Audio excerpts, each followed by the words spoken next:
Hey guys, thanks for joining me for another Honkai Star Rail video, and today we're going to do a character guide on Ruan. Ruan just dropped in version 1.6, and she is a very busted Harmony character. I'm going to give you a little general overview, but we're going to go over her kit in more detail when I actually go into her trial, because I haven't actually pulled her yet. So we'll demo her through her trial, but I do want to just give you a brief overview as to what she does, and then I'm actually going to go into my Relics page, and we're going to talk about like what are the best relics and kind of setups for her equipment, because I know that's going to be a very important part of what you guys want to know there.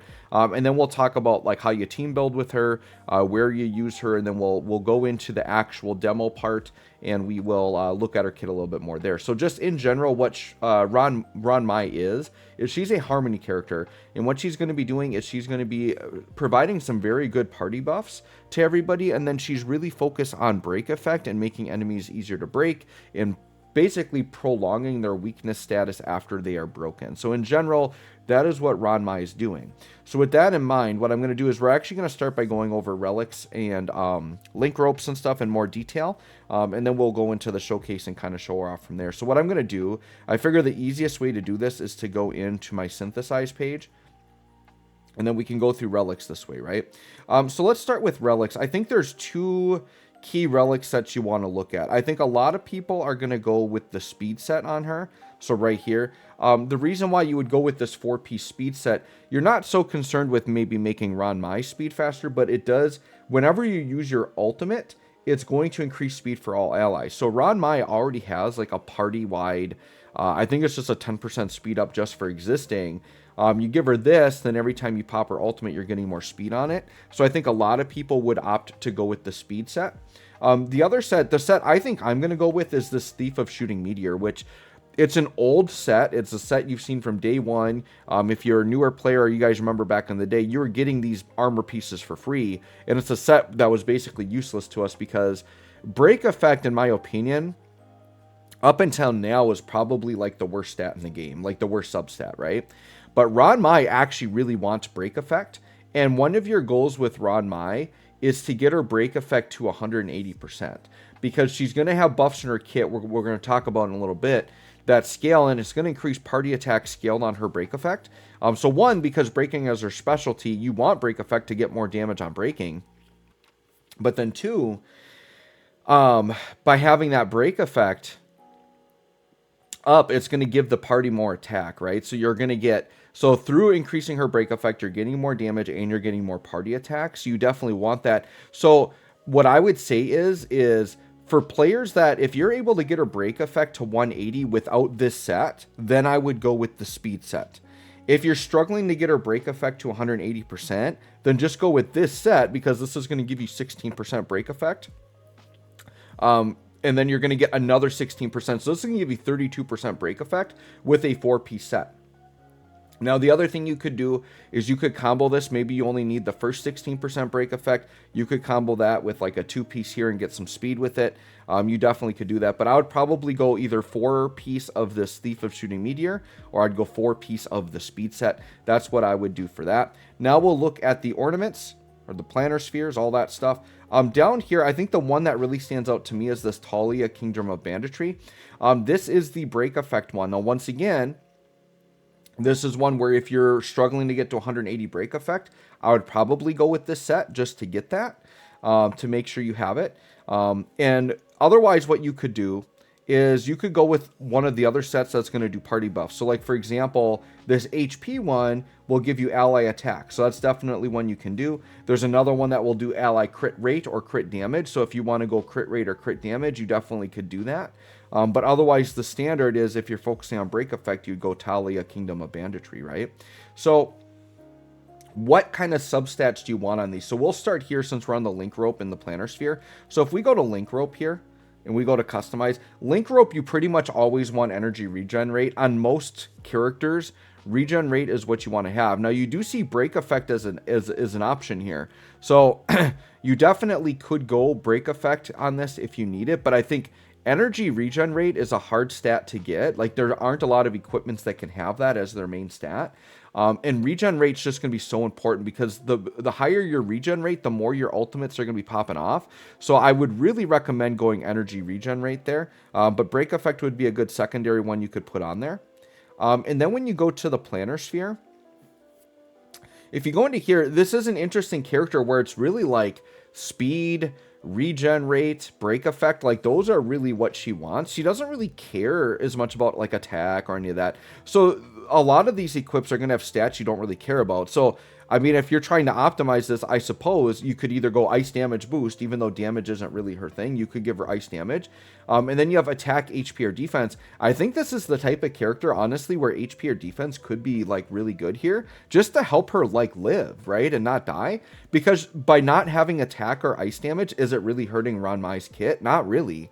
Right? So I would say for your stat here, just go, like, HP or defense and make her, like, able to live more. And you're going to see that here when we go to the regular relics. So let's go to the thief set here, because this is one that I think I might do. And then let's look at the body slot. So what would we want on the body slot? Same thing, right? We've got all just normal stuff here. So I would say, yeah, HP or defense is probably what I would do here. She isn't really going to benefit a ton from crit rate. She's not really going to benefit a lot from crit damage. She doesn't heal. Affect hit rate. I mean, she's not really a nihility character doing a lot of debuffs, so she doesn't really need affect hit rate, right? So, I mean, it's really HP or defense is probably how I would go there. Just make her very survivable. Because what we've seen with, like, a Harmony character like Ting Yun, right? She's like paper thin. Like, Ting Yun, for some reason, enemies love to target her, and she dies very easily. So, these Harmony characters can be kind of fragile, so I would say making them a little bit bulkier with HP or defense, I don't think is the worst idea, actually, right? Now, the feat slot, you 100 million% need speed boots. So I would prioritize this at all costs and get yourself a pair of speed boots. Speeds can be very important for getting her more turns and helping her keep up with her abilities, right? So that's pretty much what I would go for the relics in the ornaments there. So then we got to talk about light cones. So let's go ahead and look at light cones. And I'm going to hop into, so the way I'll do this is just so I can show you Harmony light cones. I'm just going to pick a Harmony character. And we're just going to look at light cones through that Harmony character. So here, let's look at Ting Yun. And then we'll just go into Switch. And then this will prioritize Harmony. So, obviously, you could go for her premium 5-star light cone, right? Like, that's definitely one you could go for.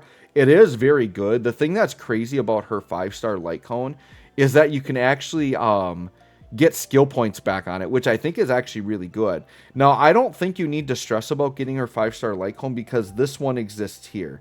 And I would say if you have this one, I'm just going to make this bigger. This one right here is the one I would go with. Let me just go up to details here. So this is called Memories of the Past. This is really good because it's going to give you 35% break effect, right? And actually, this is at, well, mine's at superimposition too. So it's going to be a little bit less of that depending on where your superimpose is at with this.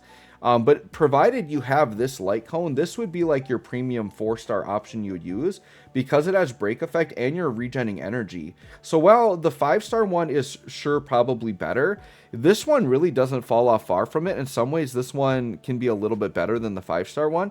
So I'd say if you have Memories of the Past, that's your light cone. You just go with that, right? Otherwise, if you're desperate, there is a 3-star light cone. I have to see if I have it, but it's the 3-star light cone that has break effect. And I'm just not sure that I have one handy right now. I would have to, oh, sure, they're going to be up here, aren't they? Yeah, they would be up here. So let me just see if I have it. That speed, that one. I mean, it's possible that I've even sold it, so I don't even have it. That's energy. Yeah, I actually probably have sold it off, but there is a 3-star one that does break effect. So if you have the 3-star break effect one, and if you're summoning for Ruan Mai, you're probably going to pull a bunch of them 3-star. So just keep your eye out for that 3-star one in case you don't have that. Whoop, we'll just close that down. Close that down for a minute. I thought I had Do Not Disturb on, but we're going to go ahead and finish the video. So yeah, go with the break effect light cone. Now, if you're desperate and don't have that, I think something like, you know, Dance is always pretty solid. It advances your turns forward, but you can kind of go with what you have. But yeah, I would say definitely go with this break effect one if you have it. Memories of the Past. That's what I'd go for with light cone, right? So with that, let's go ahead. We're going to hop into the kind of the showcase portion here. So what we'll do is we're just going to hop into her character trial. And we're going to do it that way. So we're going to go in here. We're going to hop into the trial. And then we're going to look at her kit in a little bit more detail. The reason why I want to do it on this screen is because when you look at her on the summon screen, like they don't have her talents leveled up at all. So if we look at here, we want to see what she looks like with some traces built up. So you can see she's 8 out of 10 on all of her main abilities. So just know that she can go a little bit higher than that as we're looking at her kit, right? So let's go ahead and take a look at her here and look at her ability. So her basic attack, nothing too crazy, just does ice damage, very weak. You're just using that as filler to gain a skill point, right? So her actual skill, so what she does is she gains a buff called Overtune that lasts for 3 turns. It decreases by 1 at the start of her turn. So basically, if she uses it and she sits there, you just have this Overtune up. And then when she has it, all allies' damage increases. Now, I believe when this is maxed out, I want to say this is like a 32% attack buff. So what it is you use this buff and your entire team is getting like a 32% attack buff while she is just sitting there. So this is one thing where you kind of want to balance her speed, where you don't want to like overdo her speed. You probably want her at a similar speed as like your main DPS, but you don't want her going too fast because you want to keep this Overtune up to get that buff, right? And then in battle, for every 10% of her break effect that exceeds 120, her skill additionally increases damage by 6% up to a maximum of 36. So this bonus effect, this is why you want to get her break effect to 180%. So that's going to give you that cap of 36% more attack, which is really, really good. So you got to get that break effect up to 180, right? Let's look at her talent. So this increases, so this I know maxed out will be 10%. So this is going to be a 10% up for the team, just for her existing on the team. You got 10% speed, which is very good. And then when your allies break an enemy target, she deals additional break damage, and it scales on her break damage. So this is why the break effect damage increase is going to be nice, is that whenever you break, she's always going to be chipping in with extra break effect damage. And then other skills she has here, break effect 20% up for all allies. And then she regens 5 energy at the start of her turn, which is very good to help her get her ultimates up quicker. And then speaking of the ultimate, here it is. So she gets a field that's going to go out for 2 turns. The duration decreases by 1 at the start of her turn. So once again, she goes, but if you can leave her Overtune in her field up longer, that's going to be really, really good. While you're in the field, your resistance penetration is going to increase. Now here it's 22.5%. Maxed out, I think it's more like 24%, something like that. But resistance penetration is going to be good.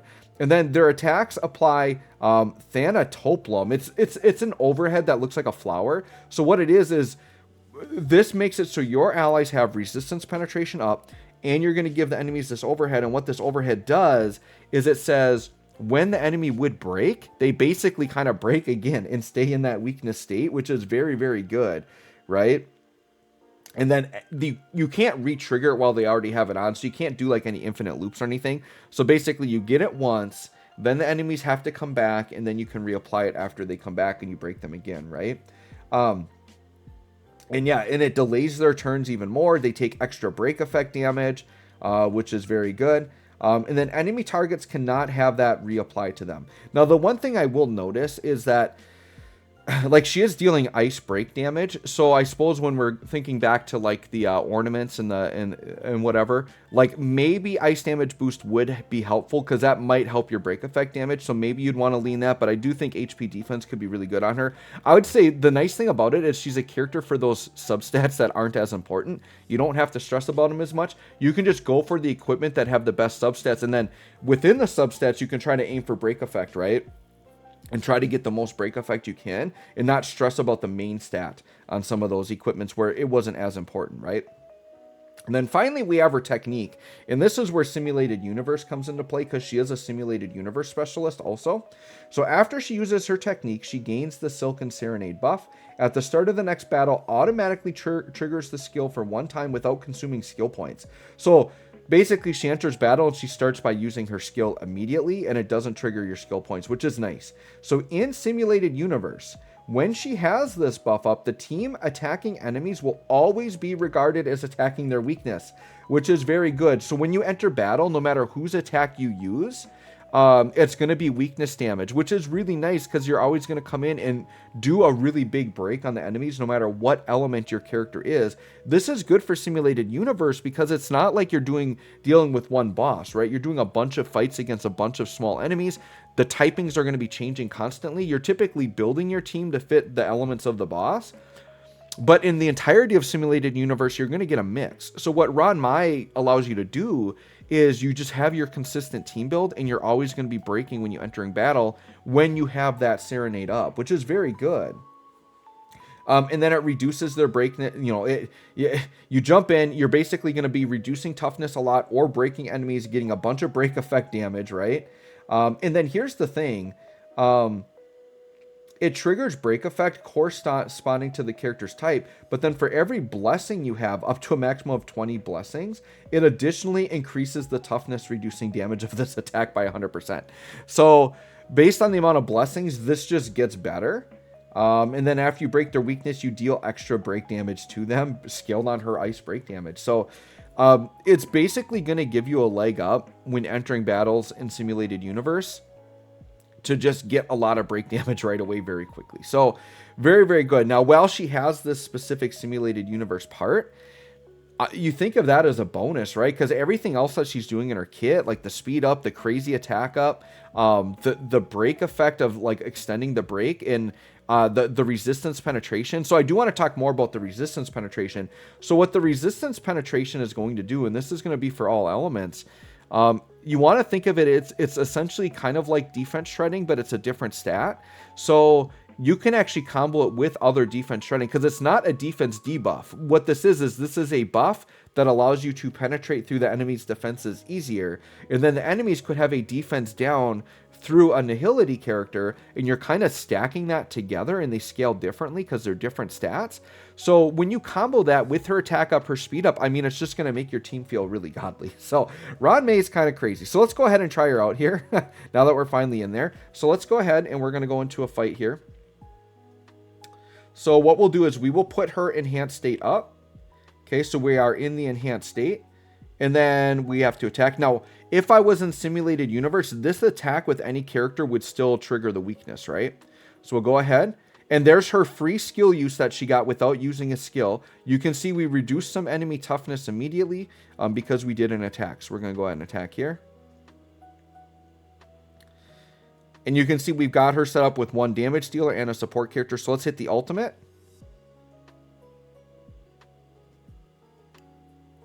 So now, once again, we have that resistance penetration up, so we're going to be able to deal more damage. We're going to do this support, and she just does it, and this is going to affect everybody. We had that at the start anyways.